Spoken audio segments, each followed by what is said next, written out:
ቻት ጂፒቲ የማፈቅረው ቤሪን ሊያጠፋብኝ ነው ትላለች ቻት ቦት ያገባችው የሚቺጋኗ ሬይ። ዛሬ ላይ እኛነት ትርጉም እያጣ ህይወት ያለው የሰው ልጅ በማይንቀሳቀስ ግዑዝ አካል ሲተካ አይተናል። ለዘመናት ፍቅር እንደመስታወት ነበር የሰው ልጅ አይን እያየ ነፍሱን የሚፈልግበት። ዛሬ ግን ያ መስታወት ተሰብሮ ወደ ፕሪዝም ተቀይሯል። ፍቅራችንና ታማኝነታችን መተንፈስ ወደማይችሉ በማይሞቱና በገዛ እጃችን ወደ ሰራናቸው ቁሶች እየተበተነ ነው።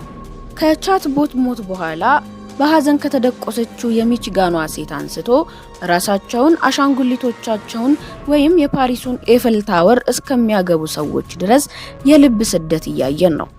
ይህ የአይምሮ ጤና ቀውስ ነው ወይስ የሰው ልጅ የመቀራረብ ባህሪ ወደ ቀጣዩ ምዕራፍ እየተሸጋገረ?